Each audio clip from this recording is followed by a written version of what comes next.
नमस्कार साथियों, जय हिंद, वंदे मातरम, राम राम। मैं मिस्टर टी आर नायक आप सभी का commando Raju Marwari YouTube channel पर तहे दिल से हार्दिक स्वागत करता हूं, हार्दिक अभिनंदन करता हूं। तो प्यारे साथियों, आज के सेशन में हम पढ़ेंगे राजस्थान सभ्यता के अंदर। क्या साथियों, राजस्थान जीके के अंदर जो सभ्यता से साथियों जो टॉपिक जुड़े हुए हैं साथियों, जैसे आपका शिक्षक भर्ती परीक्षा है, जैसे आपके फर्स्ट ग्रेड, सेकंड ग्रेड और थर्ड ग्रेड के अंदर साथियों जो फर्स्ट ग्रेड और सेकंड ग्रेड के अंदर जो फर्स्ट पेपर होता है साथियों, उसके अंदर है जो कि सभ्यता से जो टॉपिक जुड़े हुए हैं, जिसमें आज हम पढ़ेंगे जैसे आपके राजस्थान सभ्यता के अंदर साथियों मुख्य रूप से 4 टॉपिक है। सेकंड ग्रेड के अंदर आपके कालीबंगा सभ्यता है, आड़ सभ्यता, गणेश्वर और बेराड़ सभ्यता, ये 4 टॉपिक है साथियों। तो आज उनमें हम लोग सबसे पहले बात करेंगे, यहाँ पे आप लोग है जो कि राजस्थान सभ्यता, राजस्थान के इतिहास के अंदर कालीबंगा सभ्यता पढ़ेंगे साथियों। किसके बारे में पढ़ेंगे?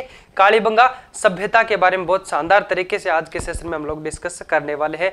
तो आप लोग है जो कि इस वीडियो को अंत तक जरूर देखें और अपने अन्य भाई बंधुओं तक है जो कि शेयर भी आप लोग कर सकते हैं। चलिए स्टार्ट करते हैं बिना किसी देरी के साथ में। आप लोग है जो कि जो भी हम लोग यहाँ पे डिस्कस करते हैं उनको शानदार तरीके से एक नोटबुक लेकर के बैठ जाइए साथियों, और उनको साथ साथ उतार भी सकते हैं, या फिर अगर साथ साथ आप लोग है जो कि गहन तरीके से हमारे साथ में डिस्कस करेंगे साथियों, अच्छे से सुनेंगे, पढ़ेंगे। और अगर साथियों आपको साथ साथ लिखना भी है और समझना भी है, नोट्स बनाना है साथ साथ। और जब रिवीजन के दौर पे अगर साथियों उसके अंदर कोई मिसप्रिंट हो जाता है, आपसे कुछ चीज़ छूट जाती है, तो आप लोग क्या करेंगे साथियों, हमारा जो Telegram channel commando Raju Marwari के नाम से है, उसको ज्वाइन करके वहां से आप लोग है जो कि पूरी जो भी पीडीएफ हम लोग यहाँ पे जो भी पढ़ाते हैं साथियों, जो भी क्लास लेते हैं, उनका जो पूरा पीडीएफ निःशुल्क आपको है जो कि commando Raju Marwari Telegram channel पर आप सभी को है जो कि मिल जाएगा। वहां से आप लोग डाउनलोड कर सकते हैं, अपना रिविजन कर सकते हैं, आप लोग सिलेक्शन पा सकते हैं। चलिए साथियों स्टार्ट करते हैं आज के सेशन को। आज के सेशन में हम पढ़ेंगे राजस्थान की सभ्यता के अंदर कालीबंगा सभ्यता के बारे में पढ़ेंगे। किसके बारे में पढ़ेंगे लाडलो? कालीबंगा सभ्यता के बारे में। चलो किसके बारे में पढ़ेंगे दोस्तों? कालीबंगा सभ्यता के बारे में। चलो शुरू करते हैं साथियों कालीबंगा सभ्यता के बारे में। सबसे पहले बात करते हैं कि ये जो सभ्यता है ये कितनी पुरानी है, इसकी खोज किसने की साथियों, और इसका उत्खनन किसने करवाया, कब करवाया साथियों, उन सब के बारे में बात करेंगे। और क्या क्या मुख्य बात यह है साथियों कि उनके अंदर काफी सारा इतिहास होता है, उन सबको हम लोग है जो कि नहीं पढ़ सकते, और पढ़ना भी एक अच्छी बात नहीं है साथियों। उनके अंदर जो मुख्य जो पॉइंट बनते हैं, पॉइंट ऑफ द जो कि उस टॉपिक के अंदर जो पॉइंट बनते हैं एग्जाम की दृष्टि से जो महत्वपूर्ण माने गए हैं, उन पर ही चर्चा करनी चाहिए साथियों। इसीलिए तो हम लोग है जो कि क्लास को एक बहुत बड़ा रिसर्च करके ही जो क्लास को तैयार करते हैं। सबसे पहले पढ़ेंगे साथियों कालीबंगा सभ्यता के बारे में। राजस्थान की सभ्यता,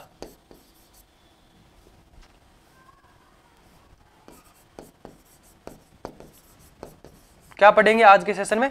राजस्थान की सभ्यता, जिसमें किसके बारे में पढ़ेंगे? कालीबंगा सभ्यता के बारे में।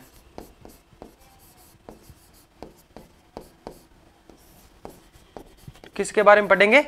कालीबंगा सभ्यता के बारे में। तो ये सभ्यता कहां पे है साथियों? इसकी स्थिति की बात करें तो ये आपके राजस्थान के हनुमानगढ़ जिले में। कहां पे है? हनुमानगढ़ में।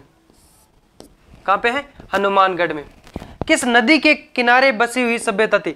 अधिकतर हम बात कर सकते हैं साथियों 99% जो भी सभ्यताएं हुई है साथियों, जिनका उत्खनन किया गया है, जिनकी खोज की गई है साथियों, जो भी सभ्यता रही है वो किसी न किसी नदी के किनारे ही पनपी है। अब यहाँ पे बात कर सकते हैं ये जो हनुमानगढ़ के अंदर है किस नदी के किनारे है साथियों? ये सभ्यता किस नदी के किनारे है? घग्गर नदी के किनारे है। किस नदी के किनारे है साथियों? घग्गर नदी के किनारे।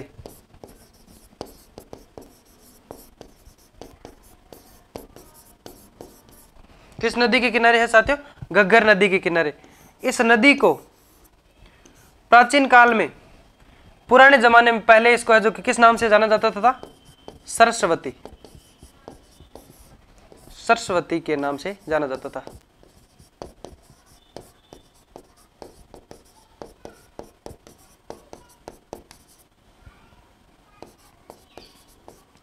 यानी घग्गर नदी का प्राचीन नाम क्या है? सरस्वती। प्राचीन नाम क्या है? सरस्वती। और वर्तमान में इसको है जो कि घग्गर नदी के नाम से है जो कि जाना जाता है साथियों। इस घग्गर नदी के यानी हनुमानगढ़ में घग्गर नदी के जो किनारे बसी सभ्यता साथियों कालीबंगा सभ्यता। और यहाँ पे हम बात कर सकते हैं जैसे आपके हनुमानगढ़ के अंदर साथियों इस कालीबंगा सभ्यता के पास में कुछ सभ्यताएं और भी हुई है साथियों, उनके बारे में थोड़ी यहाँ पे बात कर लेते हैं। एक बार बता देता हूँ, बाकी उनके बारे में चर्चा ये जो कालीबंगा सभ्यता का हमारा जो पूरी बातें हो जाएगी उसके बाद में लास्ट में थोड़ी उनकी बात करेंगे, क्योंकि हमारा जो टॉपिक सिलेबस के अंदर दे रखा है साथियों हमारा कालीबंगा सभ्यता है। और दूसरी बात ये भी है कि वो साथियों एग्जाम की दृष्टि से महत्वपूर्ण नहीं है, बाकी एक बार मैं नॉर्मल में बता दूं साथियों। तो इसके पास में हनुमानगढ़ में साथियों एक तो आपके कालीबंगा के पास में है सोनती सभ्यता। कौन सी? सोनती सभ्यता। और एक है यहां पे बात करेंगे रंगपुर। कौन सी है? रंगपुर के बारे में बात करेंगे। और उसके बाद में हम लोग यहाँ पे बात करेंगे साथियों जैसे आपके कौन सी रह गई वो सोनती सभ्यता हो गई, रंगपुर हो गई, और एक हो गई आपके सोनती सभ्यता हो गई, रंगपुर सभ्यता होगी। चलो उसके बारे में बाद में हम लोग है जो कि बात करेंगे साथियों। चलो अब यहाँ पे इसके बारे में हम लोग बात कर सकते हैं जैसे कालीबंगा जो सभ्यता साथियों आपके घग्गर नदी के किनारे बसी है। और यहाँ पे हम बात कर सकते हैं यहाँ पे एक आपकी सोनती सभ्यता रंगपुर होगी, एक होगी पीलीबंगा। कौन सी होगी? पीलीबंगा। पीलीबंगा सभ्यता कितनी होगी? पीलीबंगा सभ्यता हो गई। उसके बाद में हम लोग यहाँ पे बात कर सकते हैं जैसे आपके कितनी होगी साथियों? जैसे सोनती सभ्यता हो गई, ये भी पूरा लिख दूं साथियों, रंगमहल सभ्यता कितनी है साथियों? कालीबंगा के पास में सोनती सभ्यता है, रंगमहल सभ्यता है और पीलीबंगा सभ्यता। इन तीनों के बारे में थोड़ी बाद में चर्चा करेंगे साथियों। सोनती सभ्यता, रंगमहल सभ्यता और आपके पीलीबंगा सभ्यता के बारे में बात करेंगे। ये भी आपके हनुमानगढ़ के अंदर है साथियों। लेकिन जो पॉइंट हम बात कर सकते हैं एग्जाम की दृष्टि से जो महत्वपूर्ण मानी गई है कालीबंगा सभ्यता है साथियों, क्योंकि इनसे प्रश्न है जो कि इसको सिलेबस के अंदर दिया गया है और यहाँ से प्रश्न पूछे जाएंगे। अब यहाँ पे बात कर सकते हैं साथियों आपकी कालीबंगा सभ्यता के बारे में। तो इसकी जो सर्वप्रथम खोज किसने की? इसकी जो सबसे पहले खोज है साथियों अमलानंद घोष ने की थी। किसने की थी? अमलानंद घोष ने सर्वप्रथम खोज किसने की? अमलानंद घोष ने।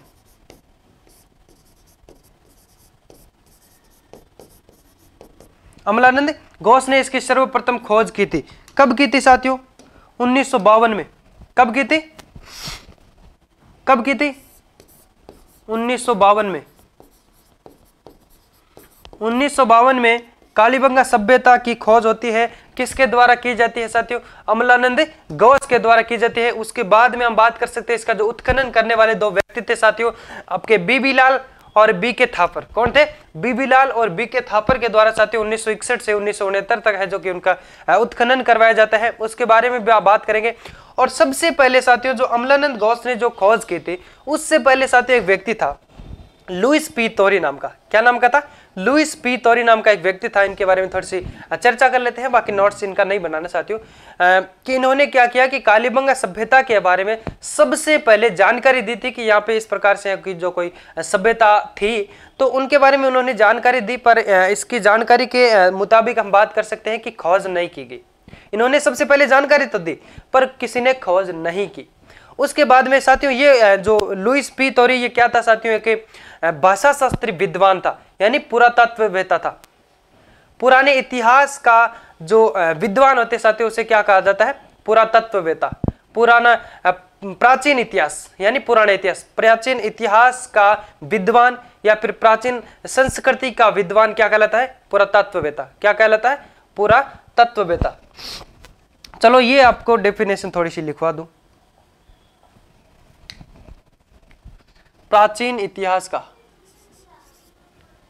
पुरातत्ववेत्ता।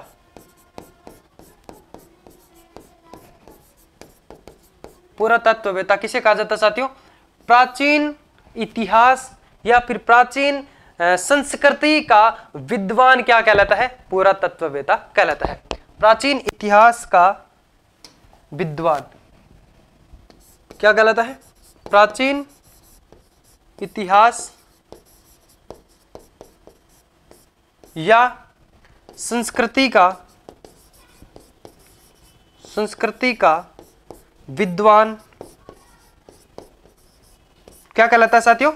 विद्वान पुरातत्ववेत्ता कहलाता है, पुरातत्ववेत्ता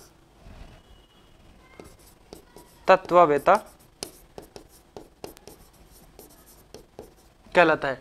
ओके, पुरातत्ववेत्ता उनको कहा जाता है। अब यहाँ पे बात कर सकते हैं साथियों, तो मतलब जैसे सबसे पहले अमलानंद गौस ने 1952 के अंदर जो खोज की, उससे पहले लुईस फी तोरी नामक जो व्यक्ति था साथियों, भाषा शास्त्री विद्वान था, पुरातत्ववेत्ता था साथियों। कहाँ का था? यानी जिनका जन्म इटली के अंदर होता है साथियों। और वो क्या क्या साथियों, आपके उनका जन्म है जो कि इटली के जो पुदीन कस्बे के अंदर होता है साथियों 1887 में। और लगभग 19वीं ईस्वी के अंदर साथियों, 1900 ईस्वी के अंदर साथियों वो क्या करते हैं? भारत आए थे। और यहाँ पे उन्होंने है जो कि जानकारी दी, यहाँ पे देखा और कालीबंगा के बारे में कि यहाँ पे जो कि सभ्यता के बारे में जानकारी दी, पर किसी ने खुदाई या फिर खोज है जो कि किसी ने नहीं की साथियों। अब बात कर सकते हैं, चलो जो पॉइंट बात कर सकते हैं, तो इस सभ्यता के बारे में जो खोज किसने की था साथियों? 1952 के अंदर किसने की? अमलानंद गौस ने। सबसे पहले जो खोज है वो इसकी किसने की? अमलानंद गौस ने 1952 के अंदर। फिर दो व्यक्ति थे साथियों आपके, बी के थापर और बीबी लाल। उत्खनन की बात करें,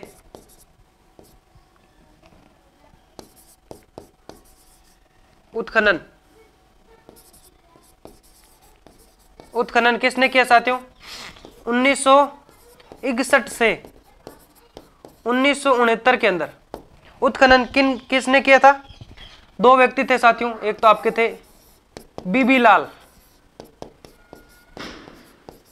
कौन थे?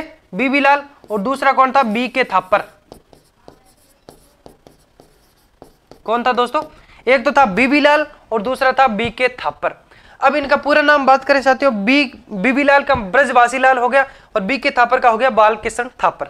चलो लिखवा दूं साथियों ताकि याद रह जाए, है ना, क्योंकि इनको शॉर्ट फॉर्म के अंदर ही पूछेंगे शायद ज्यादातर। तो बीबी लाल का हो गया ब्रजवासी लाल, एक बार जानकारी के तौर पे बता दूं आपको, ब्रजवासी लाल। और बी के थापर का हो गया बालकृष्ण लाल, बालकृष्ण थापर, बालकृष्ण थापर। समझ में आ गया? यानी उत्खनन किसके द्वारा करवाया गया साथियों? कब करवाया गया? 1961 से 1969 के अंदर। किनके द्वारा? बीबी लाल और बी के थापर। यानी बी के थापर का पूरा नाम हो गया बालकृष्ण थापर और बीबी लाल का हो गया ब्रजवासी लाल। ठीक है, उसके बाद में हम यहाँ पे बात करेंगे साथियों, इन्होंने यहाँ पे जो कि सबसे पहले खोज करने वाले व्यक्ति अमलानंद घोष थे, 1952 के अंदर किए थे। तो एक बार आप लोग स्क्रीनशॉट ले सकते हैं। उसके बाद में साथियों ये जो पीडीएफ है पूरी आपको बहुत शानदार तरीके से है जो कि साथियों इसके अंदर जो भी डिस्कशन है वो हम लोगों ने किया है, यानी किसी भी प्रकार से यहाँ पे प्रश्न है जो कि आपका नहीं छूटेगा साथियों। चलो एक बार स्क्रीनशॉट आप लोग ले सकते हैं। उसके बाद में हम बात करेंगे साथियों, चलो ले लिया। तो उसके बाद में साथियों हम बात करेंगे यहाँ पे आपके इस सभ्यता के बारे में साथियों, ये कितनी पुरानी सभ्यता है, कितनी पुरानी सभ्यता है इसके बारे में थोड़ी बातें कर लेते हैं। ये जो सभ्यता है आपके 4000 ईसा पूर्वी से भी प्राचीन है।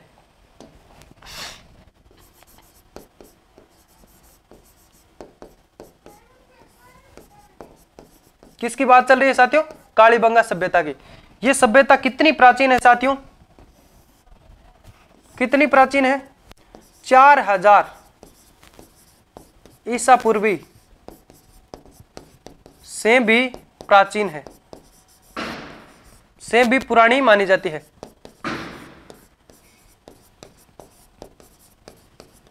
चार 4000 ईसा पूर्वी से भी पुरानी मानी जाती है साथियों। 4000 ईसा पूर्वी को हम लोग है जो कि अंग्रेजी में बीसी के नाम से भी जान सकते हैं साथियों।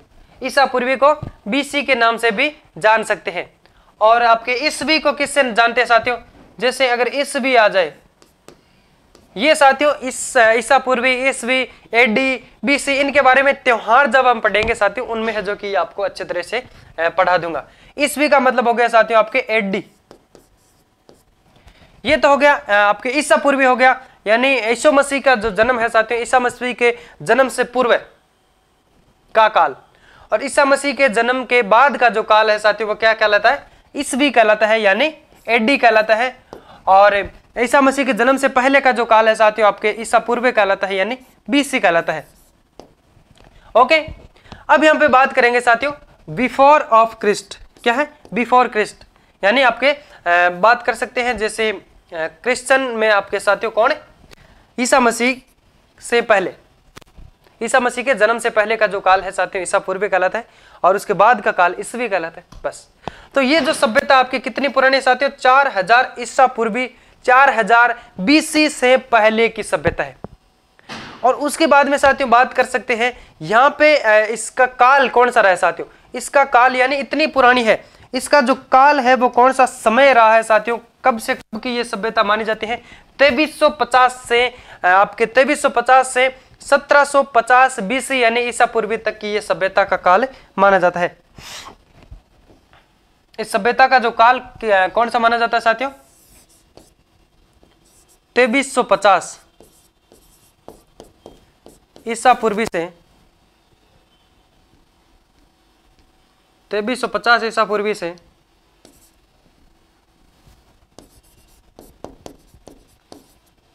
1750 ईसा पूर्वी का इनका काल माना जाता है। कितना साथियों? 1750। 2350 ईसा पूर्वी से 1700 जो कि 50 बीसी का इनका जो कि काल माना जाता है। कालीबंगा साथियों, अब ये भी बात करेंगे यहाँ पे जो कालीबंगा सभ्यता, इस सभ्यता का नाम कालीबंगा क्यों रखा? क्यों रखा भाई बताओ? सिंध भाषा के अंदर साथियों आपके बंगा को, यानी पंजाबी भाषा में बात कर सकते हैं, बंगा को क्या बोलते हैं? काली का मतलब साथियों इस सभ्यता के अंदर, इस सभ्यता के अंदर यहाँ पे बात करते हैं साथियों, इस सभ्यता के अंदर, इस सभ्यता के उत्खनन में, इस सभ्यता के उत्खनन में काले रंग की चूड़ियां मिली है। काले रंग की चूड़ियों के ढेर मिले हैं। क्या मिले साथियों? ढेर, मतलब बड़ी मात्रा में काले रंग की चूड़ियां मिली है। अब कालीबंगा शब्द का हम बात करें साथियों तो इनका जो नाम कालीबंगा क्यों रखा? क्यों रखा कालीबंगा?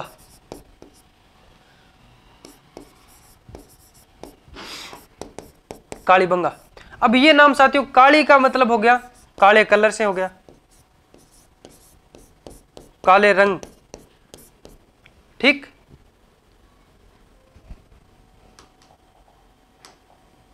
काले रंग से हो गया। और यहां पे बंगा का अर्थ है साथियों पंजाबी भाषा में, यानी सिंध भाषा के अंदर साथियों बंगा को, यानी चूड़ियां को बंगा कहा जाता है। क्या कहा जाता है साथियों? ये बंगा का मतलब हो गया चूड़ियां। क्या हो गया दोस्तों? यानी काले रंग की चूड़ियों के कारण है जो कि साथियों इनका नाम है काली बंगा रखा गया। समझ में आ गया?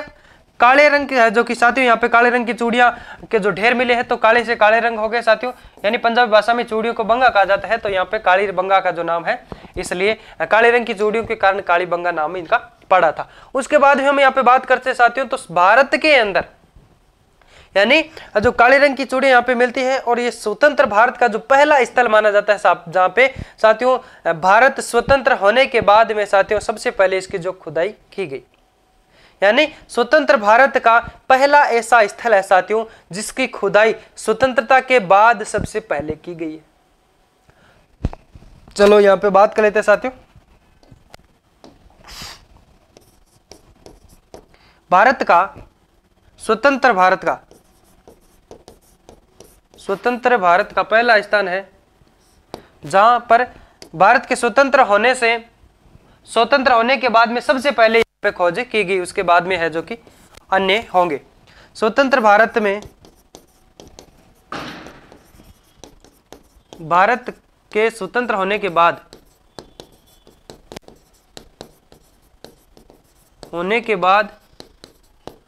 सबसे पहले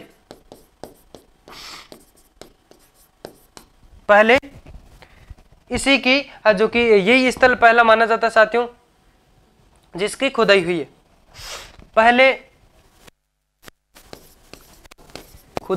स्थल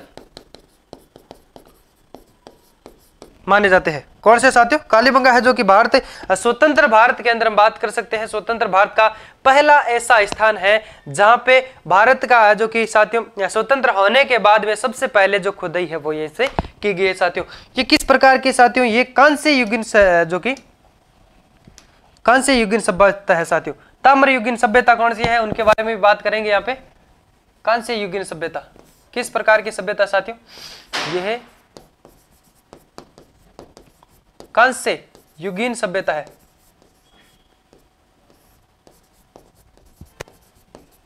ये कांस्य युगीन सभ्यता है, ये याद रखना साथियों। कालीबंगा जो सभ्यता है वो कांस्य युगीन सभ्यता है। और यहाँ पे हम बात कर सकते हैं साथियों, ये किस जिले में है? ये हनुमानगढ़ जिले में है। किस नदी के किनारे है साथियों? घग्गर नदी के किनारे है, जिसका प्राचीन नाम क्या था? सरस्वती नदी। क्या नाम था? सरस्वती नदी। अब हम बात कर सकते हैं साथियों, तो यहाँ से जो भी सामग्रियां मिली है, इस कालीबंगा सभ्यता से जो भी सामग्रियां मिली है साथियों, उसको क्या किया गया?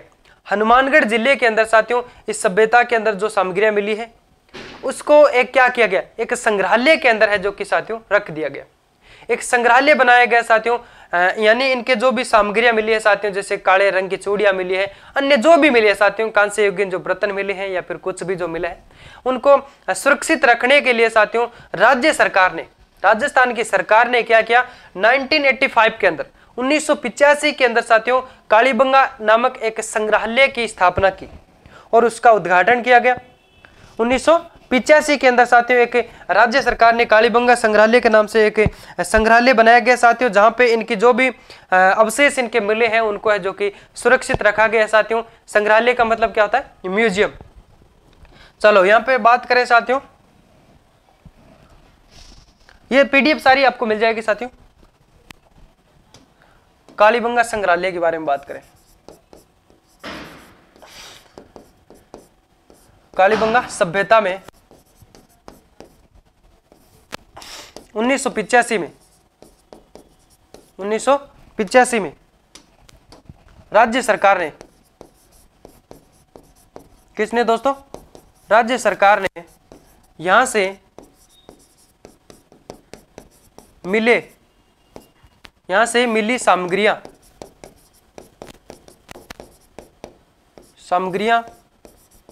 यहां से मिली सामग्रियों को सुरक्षित रखने के लिए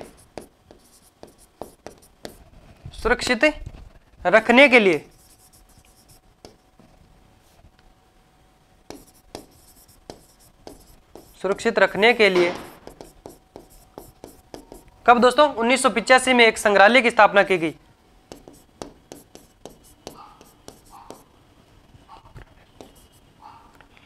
यानी एक 1985 में, कब दोस्तों? 1985 के अंदर बात कर सकते हैं संग्रहालय की जो कि स्थापना की गई।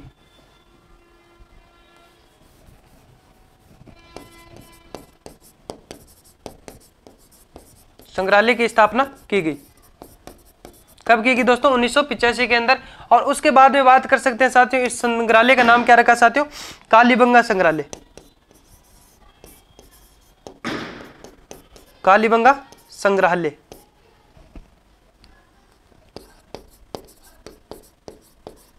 कहां पे साथियों? ये भी आपके हनुमानगढ़ के अंदर, यानी इसी के पास में ये साथियों। कहां पे है? हनुमानगढ़ के अंदर, इसके पास में। यहाँ पे साथियों जो भी इनके अंदर साथियों सभ्यता के अंदर जो सामान जो निकला था, जो सामग्रियां निकली थी, अवशेष जो मिले थे साथियों, जो साक्ष्य मिले थे, उनको यहाँ पे रखा गया है।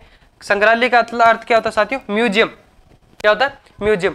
अब यहाँ पे बात करें साथियों, तो जो ये एक ऐसे एकमात्र जो क्या बोलते हैं, इसके अंदर जो विशेषताएं क्या साथियों, इनके अंदर क्या क्या जो प्रमुख रूप से मिले हैं जिसको हम लोग याद रखें एग्जाम की दृष्टि से। तो साथियों यहाँ पे आपके जो सड़कें मिली है साथियों, जो समकोण आकृति में है, जो कि सड़कें थी साथियों, यहाँ की सड़कें समकोण,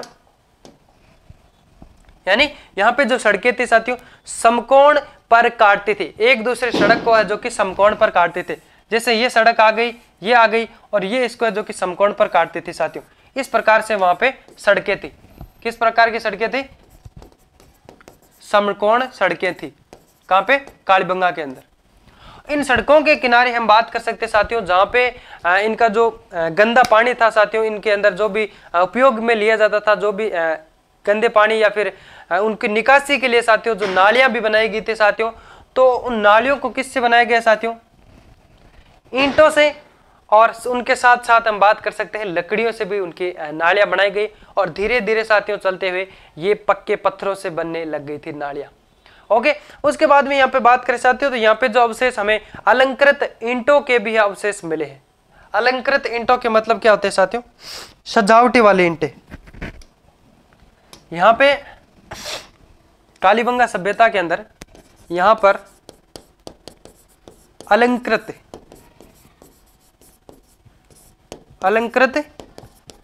ईंटों के साक्ष्य मिले हैं। अलंकृत ईंटों के साक्ष्य मिले हैं। किसके मिले साथियों? अलंकृत क्या होता है साथियों? अलंकृत का मतलब क्या होता है? सजावट, सजाई हुई ईंटें, रंग रोशन कलर से किसी प्रकार से है जो कि सजाई हुई ईंटों के यहाँ पे साक्ष्य मिले हैं साथियों। सजाई हुई कच्ची, और यहाँ पे जो मकान थे साथियों वो मुख्यतः कच्ची ईंटों के मकान थे। मकान किस ईंटों के थे? कच्ची ईंटों के मकान थे। कच्ची ईंटों के मकान बने हुए थे।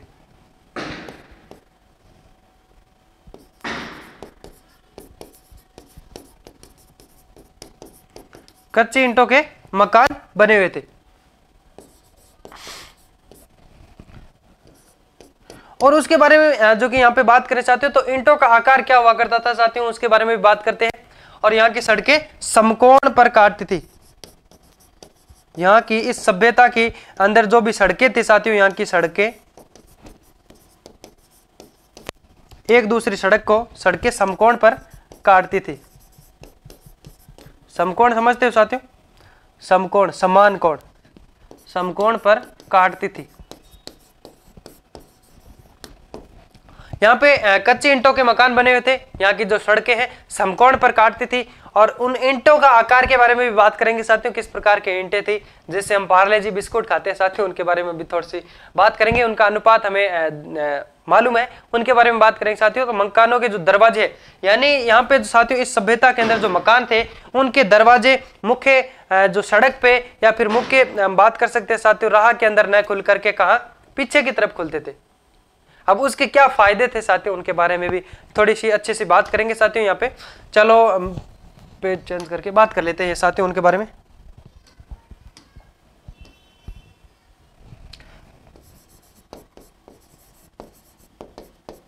कालीबंगा सभ्यता के अंदर, कालीबंगा सभ्यता में साथियों सड़कें समकोण पर काटती थी और उनके मकानों का मुख्य द्वार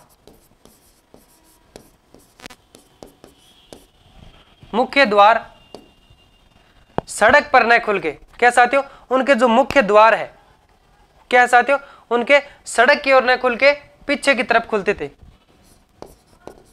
सड़क की तरफ न खुलकर पीछे की तरफ खुलते थे।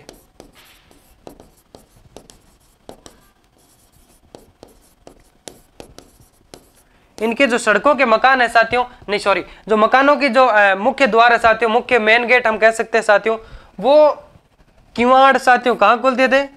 वो किवाड़ आपके सड़कों की तरफ न खुल के, जैसे हमारा जो भी घर है साथियों, जैसे कोई ये सड़क जा रही है, हम तो क्या करते हैं साथियों, जैसे ये कोई बिल्डिंग बनाई सीधा इसके ऊपर है जो कि दरवाजा खोल दिया। बल्कि यहाँ पे साथियों आज के जमाने में साथियों दिखावा बहुत चलता है। जैसे हमारे पास में जितना भी पैसा है तो मकान बनाते तो सबसे पहले उसके अंदर दिखावा करते हैं, अंदर उसके अंदर टाइल्स ही नहीं लगी है पर बस ऊपर, यहाँ पे ऊपर है जो कि क्या डिजाइन बना दे भाई। तो यहाँ पे हम कह सकते हैं साथियों आजकल वो जमाना नहीं है। तो यहाँ पे कितनी भी अच्छी बिल्डिंग थी साथियों, वैसे तो सभ्यता उस पुराने जमाने में क्या ही इतनी टेक्नोलॉजी तो थी नहीं साथियों, ऐसे क्या कारीगर थे। और बात कर सकते हैं यहाँ पे साथियों, जैसे यहाँ पे कोई बिल्डिंग उन्होंने जो मकान बना लिए तो इसका जो दरवाजा यहाँ न खोल करके इधर पीछे खोल दिया। अब इसके क्या फायदे हैं क्या नुकसान है वो ही जानने होंगे, क्यों बनवाया या फिर क्यों सभी जो भी मकान थे साथियों उनके दरवाजे साथियों पीछे की तरफ ही खुलते थे। किसी सभ्यता के अंदर साथियों जो दरवाजे, मुख्य जो द्वार है साथियों सड़क पे न खुल के, मेन गेट, मेन जो कि आपके रास्ते से न खुल के पीछे की तरफ, ये आपके कालीबंगा सभ्यता के अंदर। उसके बाद में हम बात करें साथियों तो यहाँ की जो ईंटों की आकृति क्या थी साथियों, ईंटों का आकार यहाँ पे जो मिली है साथियों, ईंटों का आकार क्या है साथियों, एक अनुपात मिला है साथियों हमें 30 गुणा 15 गुणा 7.5, क्या है 30 गुणा 15 गुणा 7.5। इसका अर्थ क्या होता है? अब बात करें साथियों किस प्रकार की ईंटें थी, जैसे हम लोगों ने बना ली साथियों, एक बार बात करते हैं यहाँ पे, ये आपके होगी 30, ठीक है। अब 30 का आधा, जैसे ये 30 होगी तो ये यहां तक 15 आता है ना, तो ये 15 बना लो इसको ऐसे, ठीक। अब यहाँ पे 7.5 साथियों, इसको है जो कि एक बार इसको पूरी ईंट बना लेते हैं। ये तो हो गया साथियों इसका अनुपात, यानी लंबाई हो गई ये चौड़ाई, और ये इसके जो कि हम कह सकते हैं साथियों हाइट या फिर खड़ाई हम कह सकते हैं साथियों, तो ये कितनी होगी 7.5। अब ये होगी यहाँ तक 15, तो ये इतनी 7.5 तो इतनी होगी यहाँ पे इस प्रकार,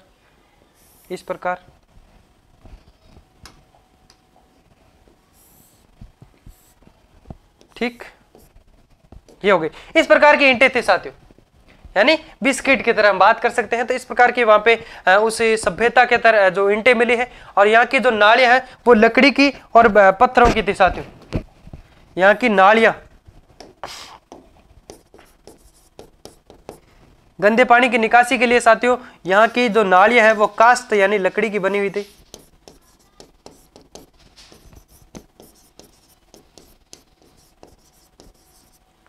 लकड़ी की बनी हुई थी। और उसके बाद में साथियों उन नालियों को है जो कि आगे चल के धीरे धीरे है जो कि उनको पत्थर के बारे में बात हुआ, तो साथियों वो क्या है, पत्थर की नालियां बनाने लगे। फिर लकड़ियों के बाद में साथियों आगे बढ़ के बाद में पत्थर की नालियां बनाने लगे।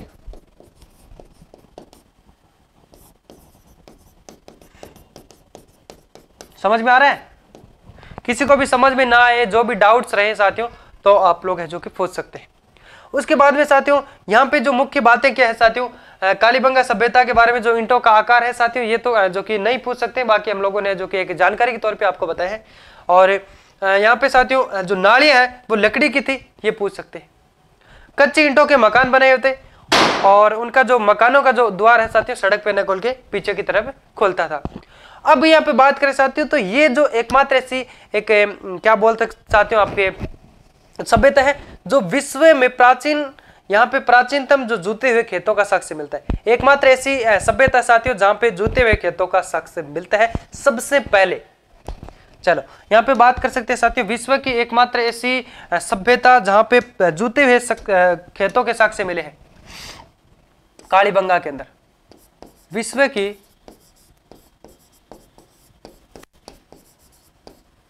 सबसे पहले विश्व में साथियों जूते हुए जो खेत है साथियों, विश्व में सबसे पहले जूते हुए जो खेत का प्रमाण कहां पे मिला है साथियों? विश्व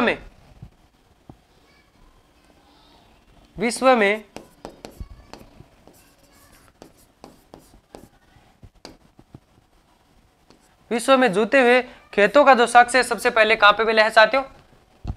कहां पे मिला है? कालीबंगा के अंदर। चलो इसके बारे में थोड़ी यहाँ पे बात कर लेते हैं साथियों। कालीबंगा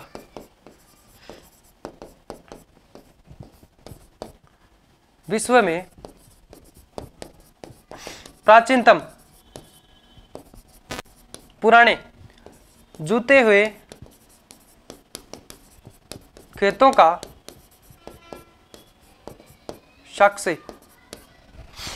साक्ष्य के प्रमाण मिले हैं।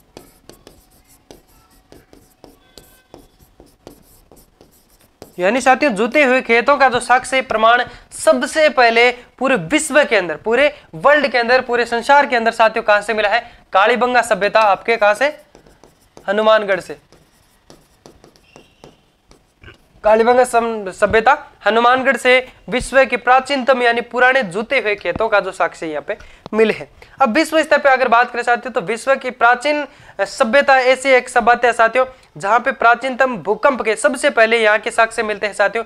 ये एक ऐसी सभ्यता है जहाँ पे भूकंप के भी साक्ष्य मिले हैं। यहाँ पे यहां पर इस सभ्यता में, यानी यहां पर विश्व के प्राचीनतम, क्या साथियों, विश्व के, यहां पर विश्व के प्राचीनतम, विश्व के प्राचीनतम भूकंप के साक्ष्य मिले हैं।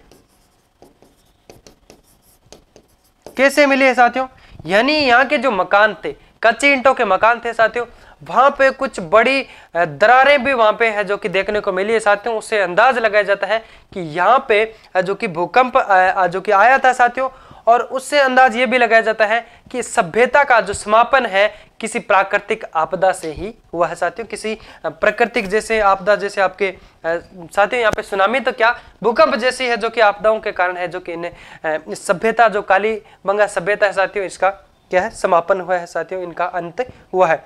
उसके बाद में बात कर सकते हैं यहाँ के जो लोग थे वो किसी और अन्य बातों के बारे में है जो कि जानते थे साथियों। यहाँ का जो लोग है उनका प्रिय जो क्या है साथियों, जानवर किसको पालते थे, कुत्ते को पालते थे। और अगर बात करें तो आपके ऊंट है, गाय बकरी, आपके घोड़ा भेड़ बकरी, एक कौवा, इनके बारे में है जो कि उनको वो उनसे बारे में भी परिचित थे। बल्कि पालतू कौन सा था साथियों, पालते किनको थे, एक जानवर था कुत्ता, कुत्ते को पालते थे। उनके अवशेष वहां पे मिले हैं साथियों, ऐसा पता लगाया जाता है। और यहाँ के जो सभ्यता के अंदर जो लोग थे साथियों, वो यज्ञ कुंड, क्या है, यज्ञ कुंड यानी अग्नि कुंड वेदिकाएं वहां पे प्राप्त हुई है। तो इससे पता लगता है साथियों वो के जो कि आपके हवन करते थे और बलि जो कि देते थे साथियों। चलो उसके बारे में थोड़ी यहाँ पे बात कर लेते हैं साथियों। यहाँ पे अग्नि कुंड वेदिकाएं मिली है साथियों। यहां पर यज्ञ कुंड यानी अग्नि कुंड वेदिकाएं, वेदिकाओं के साक्ष्य मिले हैं। यानी अंदाजा लगाया जा सकता है साथियों वो अग्नि कुंड है, यानी हवन करते थे साथियों। क्या करते थे, हवन करते थे। यहां पे बलि प्रथा भी विद्यमान थी। क्या साथियों, बलि प्रथा भी विद्यमान थी। यहां पर बलि प्रथा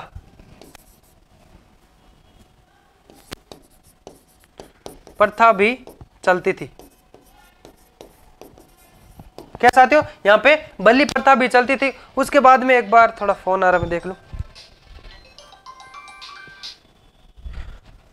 तो और भी यहाँ पे बात करें साथियों, एक बार आवाज भी चेक कर लेता हूं, आवाज अच्छे से आ रही है, ठीक है। तो यहाँ पे साथियों यानी आपके बात कर सकते हैं बलि प्रथा भी यहाँ पे चलती थी साथियों। और हवन कुंड वो है जो कि साथियों आपके हवन करते थे वहां के लोग। और यहाँ का जो प्रिय जानवर कौन था साथियों, कुत्ता था। किनको पालतू बना रखा था साथियों उन्होंने, कुत्ते को। प्रिय पालतू जानवर,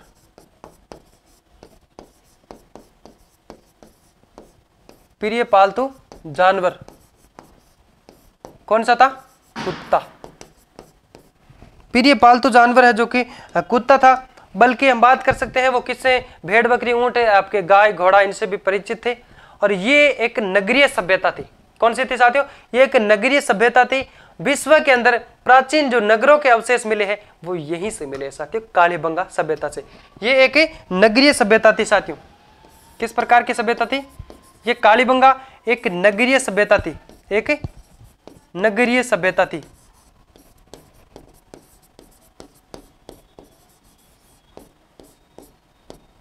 विश्व के अंदर जो प्राचीनतम, विश्व के अंदर प्राचीन जो नगरों के प्रमाण हमें मिले हैं साथियों वो यहीं से मिले हैं। यहां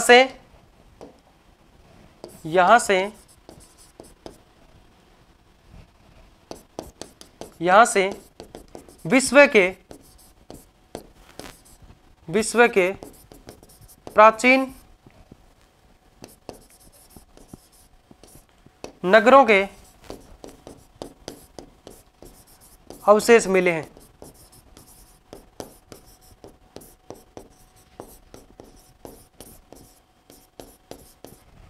प्राचीन नगरों के जो अवशेष है साथियों कहां पे मिले हैं, कालीबंगा सभ्यता हनुमानगढ़ से मिले हैं। उसके बाद में साथियों बात कर सकते हैं यहाँ पे जो लोग थे, इस सभ्यता के अंदर जो लोग थे उनको मूर्ति पूजा वगैरह का कोई भी ज्ञान नहीं था साथियों।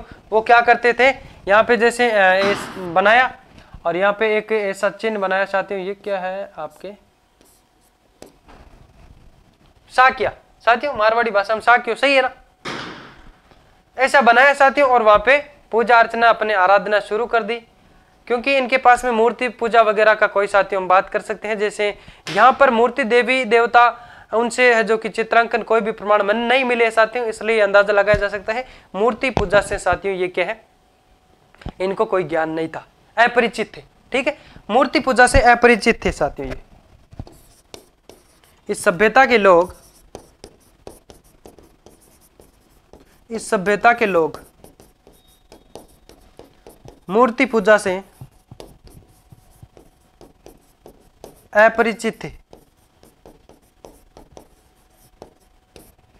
अपरिचित थे, मूर्ति पूजा से है जो कि अपरिचित थे, यानी मूर्ति पूजा का कोई इनको ज्ञान नहीं था। अब हम बात कर सकते हैं साथियों, यहाँ के जो लोग थे वो इस चिन्ह के, कौन सा चिन्ह है साथियों, ये सही बना दिया ना मैंने, कई बार उल्टा बन जाता है, सही है ना। तो यहाँ के जो लोग हैं इस चिन्ह के जो प्रमाण यहाँ पे मिले हैं साथियों, यहाँ पे क्या बोलते हैं इसको, साक्या, यहां से इस चिन्ह का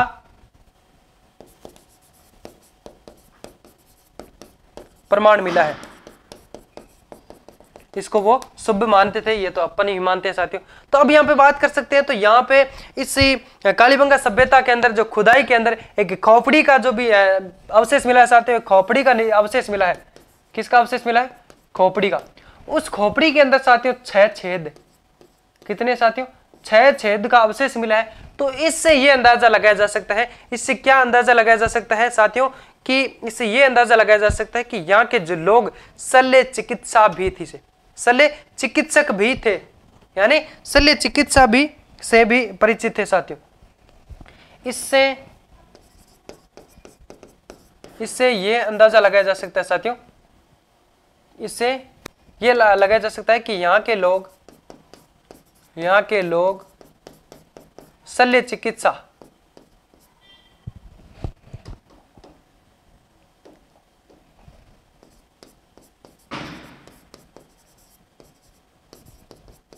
चिकित्सा से भी परिचित थे। ओके, यानी यहाँ पे जो अवशेष मिले हैं साथियों, खुदाई के दौरान एक खोपड़ी का अवशेष मिला है, उसके अंदर 6 छेद थे। तो इससे ये अंदाजा लगाया जा सकता है कि यहाँ के जो लोग हैं शल्य चिकित्सा से भी परिचित थे। और यहाँ पे साथियों ये जो सभ्यता आपके किस सभ्यता के समकालीन मानी जाती है और किस आधार पे हम लोग कह सकते हैं साथियों, ये सभ्यता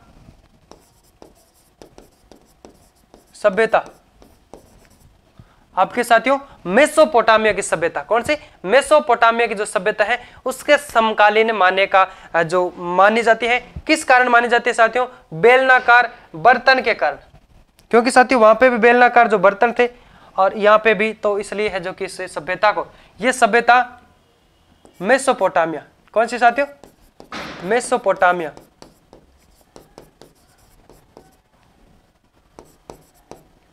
मेसोपोटामिया की सभ्यता की समकालीन मानी जाती है। समकालीन क्या होता है साथियों, उस समय की, उस समय काल के अंदर से, यानी उसी समय के अंदर साथियों ये सभ्यता मानी जाती है, समकालीन मानी जाती है। किसके समकालीन मानी जाती है साथियों, आपके मेसोपोटामिया सभ्यता के समकालीन मानी जाती है। किस आधार पर मानी जाती है साथियों, बेलनाकार बर्तनों के आधार पर, बेलनाकार बर्तनों के आधार पर, बेलनाकार बर्तनों के आधार पर साथियों एक अंदाजा लगाया जा सकता है कि ये जो सभ्यता है, कौन सी सभ्यता, कालीबंगा सभ्यता। कालीबंगा सभ्यता जो कि बेलनाकार बर्तनों के आधार पे है, जो कि इनका एक गोल है, जो कि साथियों बात कर सकते हैं, अंदाजा लगाया जा सकता है कि ये जो सभ्यता आपके मेसोपोटामिया की सभ्यता से है, जो कि परिचित नहीं बल्कि साथियों उसके समकालीन की यानी उस समय के काल की साथियों ये सभ्यता मानी जाती है। उसके बाद में बात कर सकते हैं साथियों, तो सर्वप्रथम विश्व का जो शल्य चिकित्सा के जो प्राचीन प्रमाण मिले हैं वो यहीं से मिले हैं। क्या साथियों, जैसे हम लोगों ने बात की थी खोपड़ी के 6 छेद, सबसे पहले विश्व के शल्य चिकित्सा, सबसे पहले विश्व में शल्य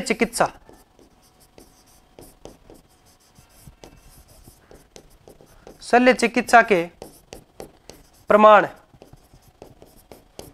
कहां से मिलते हैं साथियों? कालीबंगा से, खोपड़ी का ऑपरेशन। क्या साथियों, शल्य चिकित्सा यहां पे बात कर सकते हैं, तो वो कहां पे मिले हैं? प्राचीन प्रकार है जो कि आपको कहां से मिले हैं? कालीबंगा सभ्यता हनुमानगढ़ से मिले हैं। उसके बाद में बात कर सकते हैं, तो यहाँ के लोग जो आपके, ये क्या है साथियों?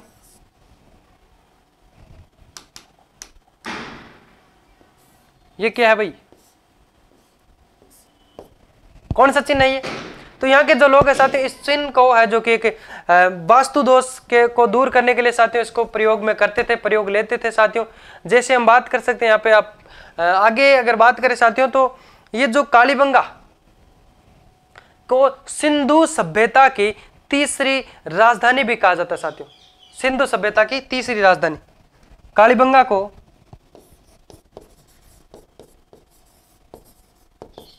को,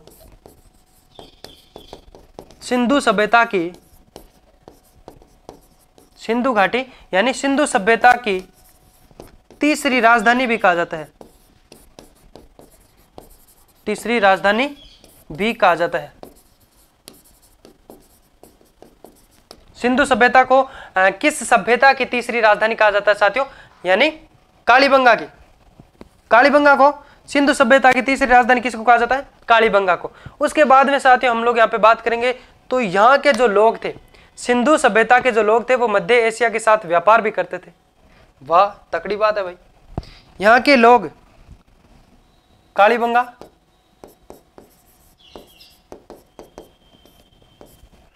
कालीबंगा सभ्यता,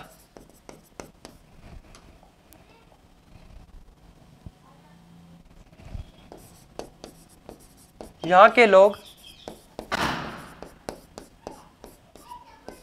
यहाँ के जो लोग किन के साथ व्यापार करते थे साथियों?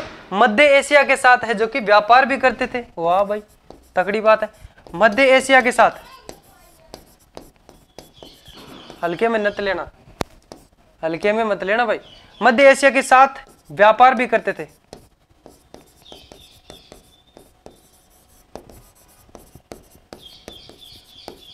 मध्य एशिया के साथ व्यापार भी करते थे साथियों। किस सभ्यता के लोग? कालीबंगा सभ्यता के लोग। अब यहाँ पे साथियों जो चूल्हे के अवशेष मिले साथियों,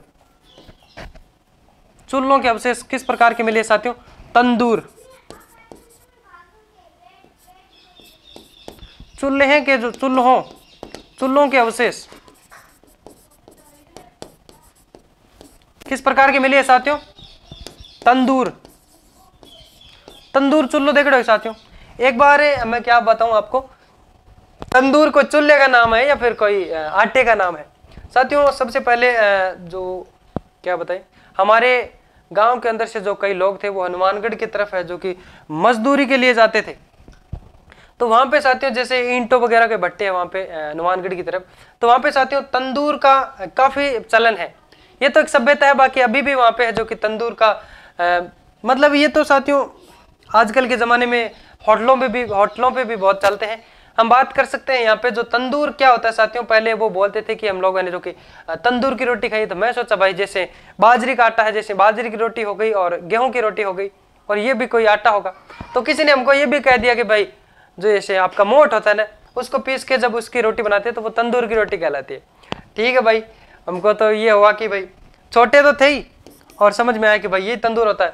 एक बार जब मैं हनुमानगढ़ की तरफ पे एग्जाम देने जा रहा था, गंगानगर किसी का एग्जाम था, उसको एग्जाम दिलाने जा रहा था, तो वहां पे जब होटल में मैं रुका था वहां पे साथियों एक जैसे एक लंबी भट्टी जैसी होती है साथियों, ईंटों से बनाते हैं कच्ची, और उसके अंदर साथियों रोटी को यानी गोबर से लेपते हैं या फिर मिट्टी से लेपते हैं, उसको लेप करते हैं साथियों। उसके अंदर रोटी को बना के साथियों एक कपड़े का बहुत बड़ा एक ऐसा बना लेते हैं जिससे उसका हाथ नहीं जलते हैं, उस पर रोटी को लगा के उसके अंदर चिपका देते हैं, और वो वहां से जब रोटी पक जाती है तो उसको बाहर निकाल लेते हैं साथियों।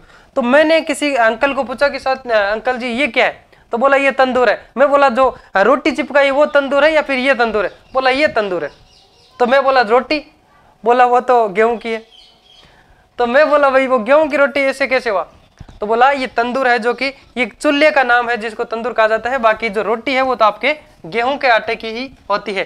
तो तब से समझ में आया साथियों, तो यहाँ इस सभ्यता के अंदर जो लोग थे साथियों, वो तंदूर नामक जो चूल्हा साथियों, तंदूर का चूल्हा यानी भट्टियों के जैसे होते हैं साथियों, उसके अंदर रोटी चिपकाई जाती है, और उसी से साथियों बात कर सकते हैं जैसे उसके अंदर कोई तुआ वगैरह नहीं होता है, सीधी रोटी बनाई, उसको बड़ी की और उसके अंदर चिपका दिया, वो वहीं पे फूलती है, वहीं पे सिकती है साथियों, सीधी पक के ही बाहर आती है साथियों। और यहाँ पे हम क्या करते हैं, गैस के ऊपर रोटी को पहले हल्की पकाते हैं, फिर उसको गैस के ऊपर सेकते भी है, फुलाते हैं साथियों, ऐसा इसी के अंदर है जो कि हो जाता है। तो ये है जो कि साथियों यहाँ पे तंदूर है जो कि चूल्हे का प्रयोग किया करते थे साथियों, जो मध्य एशिया की संस्कृति से संबंधित है साथियों। ये तंदूर है जो कि साथियों किसी संस्कृति से संबंधित है, मध्य एशिया की संस्कृति से, क्योंकि साथियों मध्य एशिया की संस्कृति से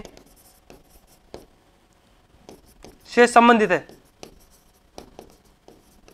क्योंकि यहाँ के लोग मध्य एशिया के साथ तो व्यापार करते थे, इसलिए साथियों हम बात कर सकते हैं तंदूर का जो प्रयोग है यहाँ पे किया जाता था मध्य एशिया की संस्कृति से, जो कि आपके बिलोंग करता है, संबंध रखता है साथियों। उसके बाद में हम यहाँ पे बात कर सकते हैं, तो काफी सजावट के साथ यहाँ के जो फर्श थे, कच्ची ईंटों के जो मकान थे साथियों, कच्ची ईंटों के मकान थे, जो फर्श था इनका सजावटी फर्श होता था साथियों, सजावटी फर्श हुआ करता था साथियों, कच्ची ईंटों का था, सजावटी फर्श था साथियों। और बात कर सकते हैं आपके लकड़ी की नालियां थी, इनके जो घरों का साथियों जो दरवाजा है सड़क पे न खुल करके पीछे खुलता था। और ये सभ्यता आपके हनुमानगढ़ के अंदर है, किस नदी के किनारे है साथियों, घग्गर नदी के किनारे है। घग्गर नदी का प्राचीन नाम आपके क्या नाम है, सरस्वती के नाम के से जाना जाता था साथियों। इसके पास में कुछ और भी सभ्यता है, जैसे आपके रंगमहल सभ्यता है, सोंती सभ्यता है और पीलीबंगा सभ्यता, उनके बारे में भी हम लोग बात करेंगे साथियों। यहाँ पे जो लोग थे साथियों वो किस के साथ व्यापार करते थे, कालीबंगा के लोग मध्य एशिया के साथ व्यापार करते थे। और यहाँ के जो लोग हैं साथियों, यहाँ पे इस उत्खनन के अंदर है जो कि बात कर सकते हैं, खोपड़ियों के जो निशान मिले हैं, जिनके अंदर साथियों 6 छेद मिले हैं, जिससे ये पता लगाया जा सकता है, जिससे ये अंदाज लगाया जा सकता है साथियों कि यहाँ के जो लोग हैं वो शल्य चिकित्सक भी थे साथियों। क्या थे, शल्य चिकित्सक भी थे। और हम यहाँ पे बात कर सकते हैं विश्व के अंदर सबसे पहले जो शल्य चिकित्सक के जो प्रमाण है वो कालीबंगा सभ्यता से मिले हैं। कहां से मिले हैं दोस्तों, कालीबंगा सभ्यता से। अब यहाँ पे बात करेंगे साथियों आपके रंगमहल सभ्यता के बारे में बात करेंगे, और आपके कौन सी सोंती सभ्यता, पीलीबंगा, इनके बारे में भी बात करेंगे। मैं आशा करता हूं कि कालीबंगा सभ्यता के बारे में आप सभी ने बहुत शानदार तरीके से है जो कि समझ लिया। अगर किसी भी प्रकार की डाउट है तो आप लोग कह सकते हैं। उसके बाद में भी हम लोग यहाँ पे बात करेंगे साथियों आपके रंग महल की सभ्यता, यानी कालीबंगा सभ्यता से ही प्रश्न है जो कि अधिकतर पूछे जाएंगे। बाकी एक बार जानकारी के तौर पे हम लोग बात करेंगे साथियों रंगमहल सभ्यता, सोंती सभ्यता और पीलीबंगा सभ्यता के बारे में बातें कर लेते हैं साथियों। तो यहाँ पे साथियों पहले बात करेंगे यहाँ पे पीलीबंगा सभ्यता के बारे में। कालीबंगा के पास में साथियों हनुमानगढ़ के अंदर ही है जो कि एक सभ्यता है पीलीबंगा। कालीबंगा सभ्यता, इसी के पास में साथियों कौन सी सभ्यता है,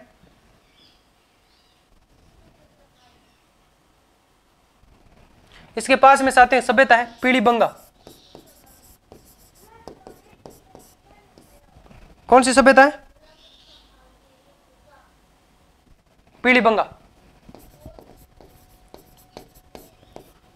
कहां पे ये, हनुमानगढ़, क्योंकि इसके पास ही है साथियों, कोई दूर नहीं है। कहां पे है, हनुमानगढ़ के अंदर।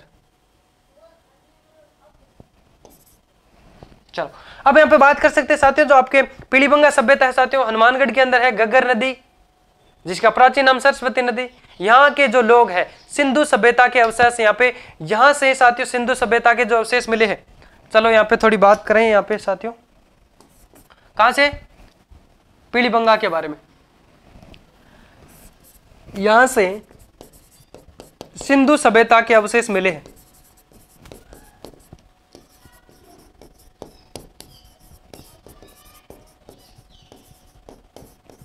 सिंधु सभ्यता के अवशेष मिले हैं। कहां से मिले साथियों,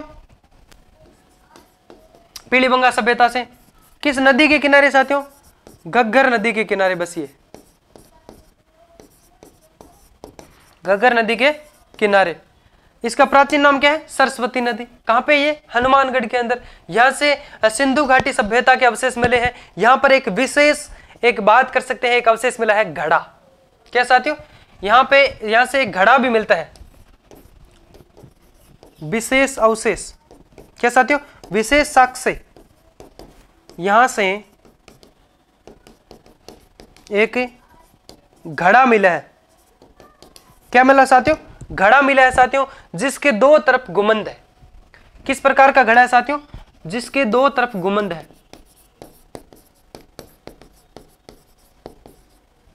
जिसके दो तरफ गुंबद है।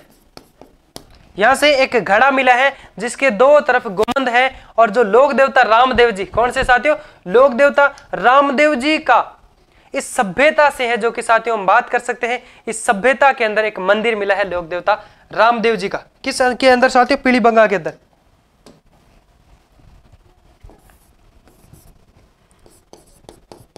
लोक देवता रामदेव जी के मंदिर,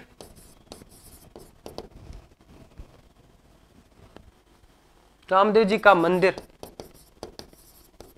इसी सभ्यता के अंदर मिला है साथियों।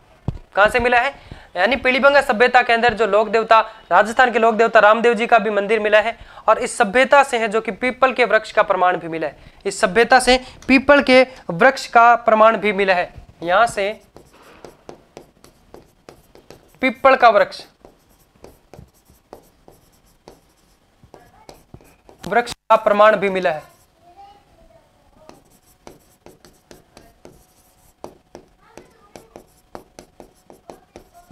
यहां से पीपल के वृक्ष का प्रमाण भी मिला है। उसके बाद में साथियों हम बात करेंगे आपके सोंथी सभ्यता के बारे में।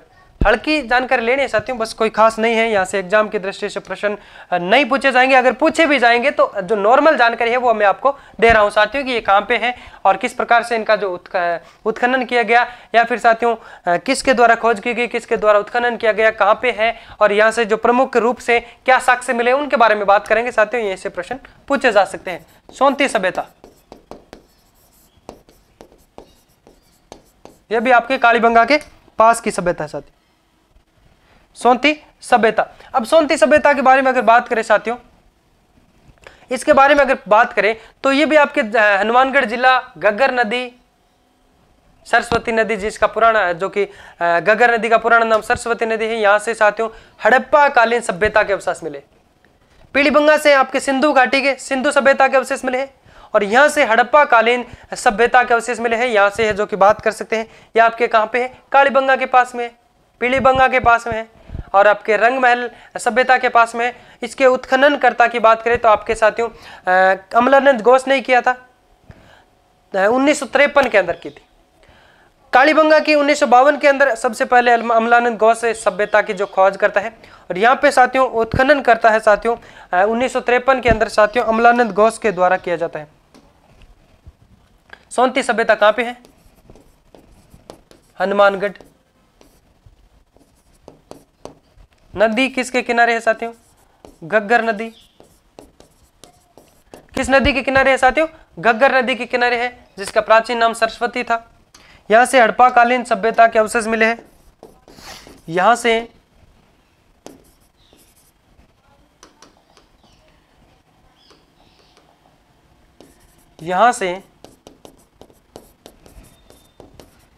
हड़प्पा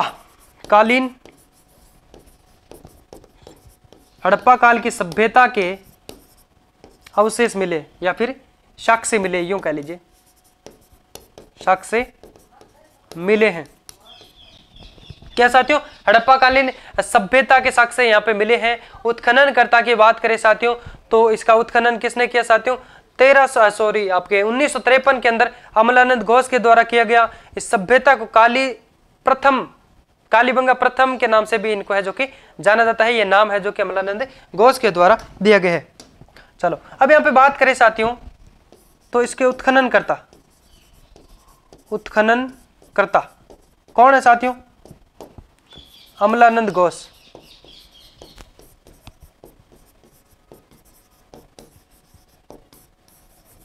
कौन है साथियों, अमलानंद घोष।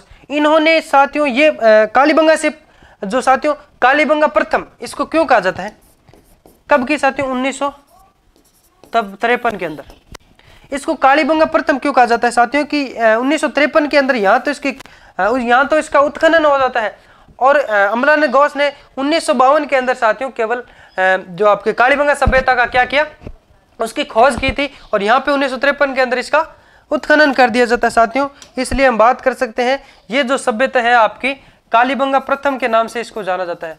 कालीबंगा से पहले की सभ्यता है, कालीबंगा प्रथम के नाम से जाना जाता है साथियों। किसको, सोंती सभ्यता को। इस सभ्यता को कालीबंगा प्रथम के नाम से भी जाना जाता है,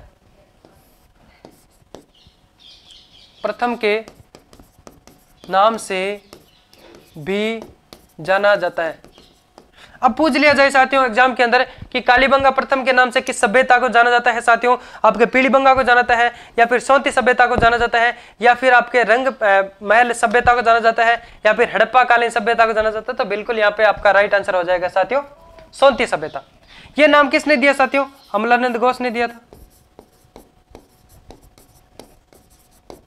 ये किसने कहा साथियों, अमलानंद घोष ने दिया था ये नाम कि कालीबंगा प्रथम का जो नाम है साथियों इन्होंने है जो कि दिया था। उसके बाद में हम लोगों ने कालीबंगा के बारे में पढ़ लिया, पीलीबंगा के बारे में पढ़ लिया, तो हमारे इसके पास में साथियों कालीबंगा के पास में एक सभ्यता और भी है आपके रंग महल की सभ्यता। कौन सी साथियों, रंग महल की सभ्यता। वही बात हनुमानगढ़ के अंदर है साथियों, घग्गर नदी के किनारे है। यहाँ पे साथियों जो 3 अवशेष से बड़े मात्रा में मिलते हैं साथियों रंग महल की सभ्यता से। सिंधु सभ्यता के अवशेष यहाँ पे मिलते हैं, कुषाण कालीन सभ्यता के अवशेष यहाँ पे मिलते हैं, पूर्व गुप्त कालीन जो सभ्यता थे उनके भी अवशेष यहाँ पे मिलते हैं। कहाँ पे, रंग महल सभ्यता के अंदर। और यहाँ के जो लोग हैं उनकी युद्ध की प्रवृत्ति के वो लोग थे साथियों। कई बार बोलते हैं ना कोई तगड़ा आदमी होता तो बोला तो राक्षस प्रवृत्ति का आदमी है कि तेरे को तो गुस्सा बहुत आता है, दया धर्म तो तेरे के अंदर है ही नहीं। तो यहाँ के जो लोग हैं साथियों वो एक युद्ध पद्धति के लोग थे। किस पद्धति के लोग थे, युद्ध पद्धति के लोग थे। अब यहाँ पे बात कर सकते हैं तो यहाँ पे जो मूर्तियां मिली है उन पर क्या साथियों गांधार शैली की छाप मिलती है। यहाँ से जो मूर्तियां मिलती है वहां पे गांधार शैली की जो कि छाप मिलती है। उसी के तौर पे अगर बात करें साथियों तो एक आपके टोंक के अंदर है क्या, रेड सभ्यता आपके में उसमें साथियों मथुरा जो आपके कला की छाप मिलती है।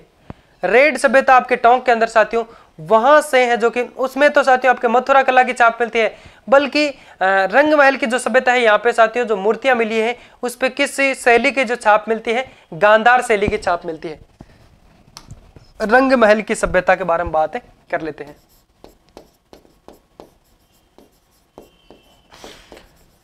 रंग महल की सभ्यता किसके बारे में बात करेंगे साथियों, रंग महल की सभ्यता कहां पे है, हनुमानगढ़।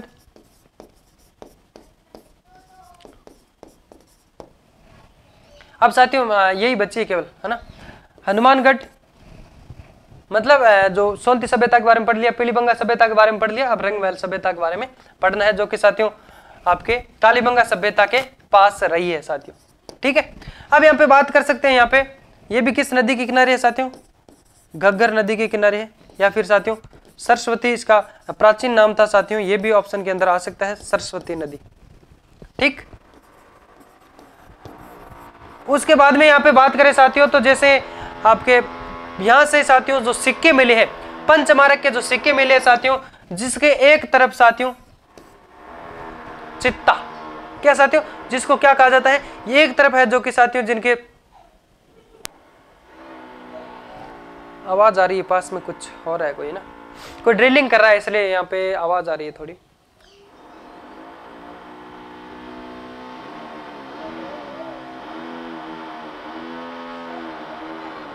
चलो बात कर लेते साथियों, तो यहां से आपके किन किन सभ्यता के जो अवशेष मिले हैं, सिंधु सभ्यता के अवशेष मिले हैं, कुषाण सभ्यता के अवशेष मिले हैं और पूर्व गुप्त कालीन सभ्यता के अवशेष मिले हैं।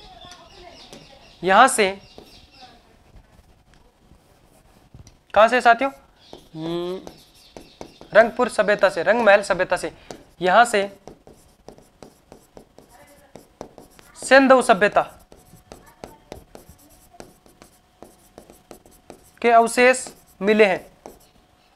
ठीक, और यानी सिंधु सभ्यता के अवशेष मिले हैं, कुषाण कालीन सभ्यता के अवशेष मिले हैं और पूर्व गुप्त कालीन अवशेष, उसकी बात करेंगे। चलो, कुषाण कालीन सभ्यता के अवशेष मिले हैं, पूर्व गुप्त काल सभ्यता के अवशेष मिले, पूर्व गुप्त काल, पूर्व गुप्त कालीन सभ्यता की भी यहां से अवशेष मिले हैं साथियों।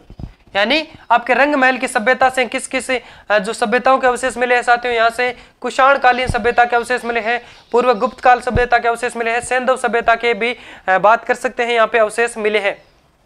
यहाँ के लोग युद्ध प्रवृत्ति के लोग थे साथियों, और इसलिए इस स्थल का जो नाम है योधेय गणराज्य भी पड़ा था साथियों। इसकी राजधानी है जो कि कौन सी थी, रंगमहल राजधानी जिसकी रखी गई थी। ये भी आपके घग्गर नदी के किनारे है।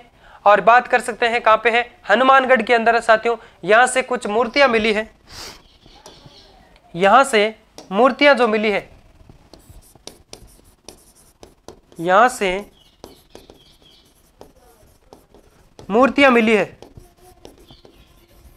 यहां से जो मूर्तियां मिली है साथियों, जिस पे जो कि किस शैली के अंदर है जो कि मिली है साथियों, गांधार शैली, गांधार शैली की छाप लगी है साथियों, गांधार शैली की छाप मिली है। और एक रेड सभ्यता नामक है साथियों, वहां पे आपके, चलो रेड सभ्यता ये कहां पे है, टोंक के अंदर है ना, रेड सभ्यता कहां पे साथियों, टोंक पे। तो वहां पे जो सिक्के मिले हैं साथियों, उस जो कि उस पे जो छाप है साथियों, मथुरा शैली की छाप है, मथुरा कला शैली की छाप है साथियों। इस पे मथुरा कला जो शैली है साथियों, उसकी छाप उस पे मिली है। रेड सभ्यता के अंदर वहां पे भी सिक्के मिले हैं। और यहाँ पे साथियों आपके जो मूर्तियां कहां पे मिली है साथियों, बात करें यहाँ पे साथियों आपके रंगमहल की जो सभ्यता है वहां पे जो सिक्के मिले हैं साथियों, क्या मिले हैं, सिक्के भी मिले हैं साथियों। और यहाँ पे जो मूर्तियां मिली है वो किस शैली की मूर्तियां है साथियों, गांधार शैली की उनपे छाप लगी हुई है साथियों। पंचमारक नामक जो सिक्के भी यहाँ पे मिले हैं साथियों, पंचमारक सिक्के, पंचमारक सिक्कों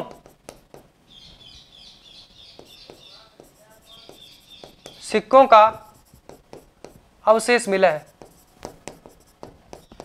अवशेष मिला है, पंचमारक सिक्कों का भी यहाँ पे अवशेष मिला है। अब यहाँ पे बात कर सकते हैं साथियों, यहाँ के लोग, रंगमहल की सभ्यता के लोग चावल की खेती की यहाँ से जो कि प्रमाण मिलते हैं, इसलिए यह पता लगाया जा सकता है साथियों, यहाँ के लोग चावल की खेती भी करते थे, उससे परिचित थे। और यहाँ के लोगों का जो मुख्य भोजन है, मुख्य कृषि भोजन था साथियों। क्या है, यहाँ के लोगों का जो भोजन है मुख्य कृषि करना था साथियों। यहां से कहां से साथियों, रंगमहल की सभ्यता से, कहां से, रंगमहल की सभ्यता से चावल के अवशेष भी मिले हैं, चावल के प्रमाण भी मिले हैं, जिसे अंदाजा लगाया जा सकता है साथियों, यहाँ के लोगों का जो मुख्य भोजन वह मुख्य कृषि थी साथियों। क्या मुख्य भोजन क्या था, मुख्य भोजन क्या था, मुख्य कृषि था। मुख्य भोजन क्या था, कृषि करना, यानी चावल को है जो कि पैदा करते थे, उनको खाते थे। और ये जो काल के, किस काल की सभ्यता है साथियों, एक महत्वपूर्ण बात है साथियों, एक प्रश्न पूछा गया था साथियों, रंगमहल की जो सभ्यता है साथियों, इसके उत्खननकर्ता कौन थे साथियों, स्वीडन देश के एक व्यक्ति थे साथियों, डॉट हंड्रेड नामक, उनके निर्देशन में इनका उत्खनन किया गया। उत्खननकर्ता के बारे में बात करें साथियों, रंगमहल की सभ्यता, रंग महल की सभ्यता, इसके उत्खननकर्ता की बात करें साथियों, उत्खननकर्ता कौन थे साथियों, किसके बात कर सकते हैं इसके जो उत्खननकर्ता, किनके नेतृत्व में इनकी जो खुदाई की गई, किनके निर्देशन में साथियों, तो वो एक स्वीडन देश का एक व्यक्ति था साथियों, स्वीडन देश का, कहां का था साथियों, स्वीडन देश का व्यक्ति था, कौन था, डोट हंड्रिड नामक एक व्यक्ति था साथियों, उसके जो कि नेतृत्व में या फिर कह सकते हैं साथियों उसके निर्देशन से है जो कि इसका उत्खनन करवाया गया। ये कितनी पुरानी है जो कि साथियों सभ्यता हम बात कर सकते हैं, जैसे रेड सभ्यता साथियों कहाँ की है आपके, रेड सभ्यता से जो मूर्तियों के जो अवशेष मिले हैं, जहाँ पे साथियों किनकी छाप मिली है, मथुरा कला शैली की। तो ये जो सभ्यता आपके कहाँ की है, राजस्थान में टोंक जिले में, राजस्थान में टोंक जिले से है, जो कि किस नदी के साथियों, ढेल नामक जो नदी है उसके किनारे बसी हुई है, थोड़ी सी बात कर लेते हैं। और वहाँ पे साथियों उसके किनारे बसी हुई है। और हम उसके बाद में बात कर सकते हैं साथियों, तो इसकी जो खोज, इसकी खुदाई कब की गई, रेड सभ्यता टोंक की, इसके बारे में थोड़ी सी हल्की बात कर ले साथियों, तो आपके 1938 से 40 के अंदर है, जो कि किसके मार्गदर्शन के अंदर की गई है साथियों, KN पुरी के मार्गदर्शन में है जो कि की गई है इसकी खुदाई। और एशिया के सिक्कों का सबसे बड़ा भंडार वो आपके रेड सभ्यता टोंक से मिलता है साथियों। एशिया के सबसे जो बड़े सिक्कों का, क्या साथियों, सबसे बड़ी मात्रा में सिक्कों का जो भंडार है वो रेड सभ्यता टोंक से मिलता है, जिसकी खुदाई 1938 से 1940 के अंदर है जो कि की गई साथियों, किसके नेतृत्व में की गई, KN पुरी के मार्गदर्शन में की गई साथियों।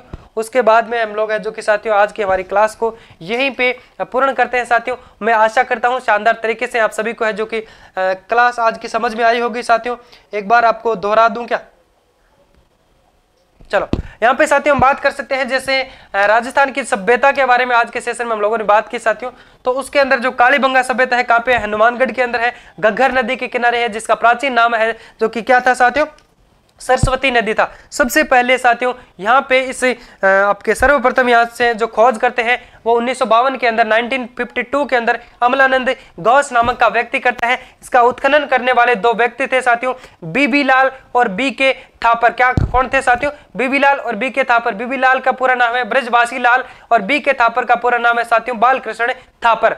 इन्होंने जो कि साथियों उत्खनन यानी इसकी जो खुदाई, उत्खनन का मतलब क्या होता है, खुदाई करना, कब करवाई साथियों, 1961 से 1969 के अंदर है जो कि इनकी खुदाई का कार्य माना जाता है। ये किस नदी के किनारे साथियों, घग्गर नदी के किनारे है। अब बात करते हैं साथियों, एक पुरातत्ववेत्ता था साथियों,